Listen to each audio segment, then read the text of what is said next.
Car जवार को ये हकीकत मालूम हो ही जाती है कि रेशम ही पारिस के जिंदा होने की खबर फैलाने के पीछे है। जैसे ये हकीकत सामने आती है, जवार फौरन रेशम के पास जाता है और उसे कहता है अब हमारी शादी नहीं हो सकती। जवार रेशम से कहता है कि मैं अपने वालिद के कहने पर तुमसे शादी करने वाला था, लेकिन अब हम बिल्कुल शादी नहीं कर सकते। तुमने जो कुछ किया है इसके बाद मैं तुम्हें अपनी जिंदगी का हिस्सा कभी नहीं बना सकता। ये सुनकर रेशम रोने लगती है और जवार से माफी मांगती है। वो कहती है कि मुझसे बहुत बड़ी गलती हो गई, लेकिन इस बार जवार इसकी कोई बात सुनने के लिए तैयार नहीं होता। जवार रेशम से कहता है तुमने पारिस की जान बचाने के लिए कितनी बार इसकी जिंदगी खतरे में डाली। तुमने सिर्फ अपनी मोहब्बत के बारे में सोचा, लेकिन कभी ये नहीं सोचा कि ये खबर पारिस की जान को एक बार फिर खतरे में डाल सकती है। रेशम खामोशी से जवार की बातें सुनती रहती है। पहली बार उसे एहसास होता है कि अपनी मोहब्बत को बचाने की कोशिश में इसने जवार को खुद से कितना दूर कर दिया है। दूसरी तरफ पारिस की जिंदा होने की खबर अब हर तरफ फैलती जा रही है। फिलहाल पारिस को छुपाना मजीद मुमकिन नहीं रहा। पारिस को सबसे ज्यादा खौफ इस बात का है, अगर ये खबर वहाब दुरानी तक पहुंच गई तो पारिस की जान एक बार फिर खतरे में पड़ जाएगी। लेकिन अब बहुत देर हो चुकी है। वहाब दुरानी को पारिस के जिंदा होने की खबर मिल जाती है। वो आफ्ताब से राब्ता करते हैं और कहते हैं कि वो हर हाल में पारिस तक पहुंचेगा। आफ्ताब जानता है कि पारिस के लिए वहाब की दुश्मनी अभी खत्म नहीं हुई, इसलिए वो उसे रोकने की और बचाने के लिए इसके बजाय के गुस्से को मजीद भड़काता है। वहाब दुरानी को यकीन है कि अगर वो जेल से बाहर निकल गया तो कोई भी इस पारिस तक पहुंचने से नहीं रोक सकता। दूसरी तरफ जब जवार को मालूम होता है कि वहाब एक बार फिर पारिस के पीछे आ रहा है तो वो फौरन पारिस के पास जाता है और उसे पूरी सूरत हाल बताता है और कहता है कि अब उसे हर वक्त पारिस का ख्याल रखना होगा।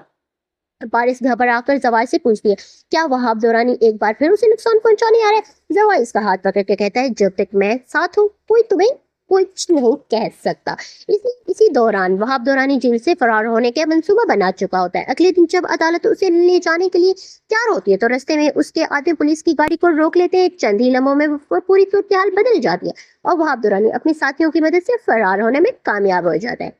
जैसे ही ये खबर बेजाद बख्त तक पहुंचती है वो फौरन जवार को फोन करते हैं और कहते हैं हर हाल में पारिस को महफूज रखो, क्योंकि वहाब दुरानी सीधा पारिस के पीछे ही आएगा। जवार पारिस को महफूज रखने की पूरी कोशिश करता है, लेकिन उसे मालूम नहीं होता कि वहाब पहले ही पारिस तक पहुंचने का रास्ता तलाश कर चुका है। इसी दौरान पारिस के मोबाइल पर एक नामालूम नंबर से वीडियो आती है। जैसे ही वो वीडियो खोलती है इसके सामने वहाब दुरानी नजर आता है।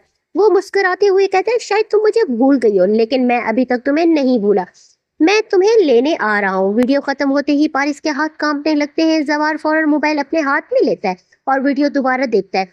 अचानक इसकी नजर वीडियो के पस मंजर पर रुक जाती है। उसे शक होता है कि वहाब दुरानी किसी ऐसी जगह पर छुपा हुआ है जिसका ताल्लुक जवार के माजी से है। आफ्ताब भी वहाब के साथ है, लेकिन वहाब ये नहीं जानता कि आफ्ताब सिर्फ पारिस के खिलाफ इसकी मदद नहीं कर रहा, बल्कि अपने एक बड़े मकसद के लिए उसे इस्तेमाल भी कर रहा है।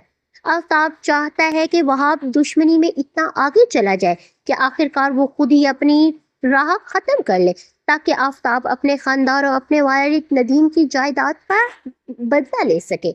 अब जवार के सामने एक तरफ पारिस की हिफाजत का मसला है, दूसरी तरफ रेशम इसके साथ अपना रिश्ता हमेशा के लिए खत्म कर दिया। हारून भी इन हालात को देखकर मजबूर हो जाता है कि अगर कोई बड़ी मुश्किल इसके सामने आती है और इसकी जिंदगी खतरे में पड़ती है तो उसे किसका साथ देना चाहिए। अब देखना ये है कि जैसे ही जवार को मालूम होता है कि सोशल मीडिया पर पारिस के जिंदा होने की खबर किसी और ने नहीं बल्कि रेशम ने लीक किया, तो वो अपने वालिद के सामने साफ इनकार कर देगा कि वो अब इससे आगे कुछ नहीं कर सकता। जवार कहेगा कि मैंने पारिस की हिफाजत के लिए अपनी पूरी जान लगा दी, मैं अपने काम के साथ पूरी तरह मुखलिस था।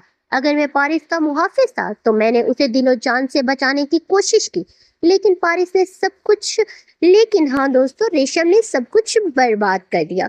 दूसरी तरफ मिस्टर एजाज भी इस बात पर नाराज हो गए कि रेशम की वजह से पारिस की जिंदगी खतरे में पड़ गई, क्योंकि वो अच्छी तरह जानते हैं कि पारिस की जान को वहाब दुरानी और आफ्ताब से बहुत बड़ा खतरा है।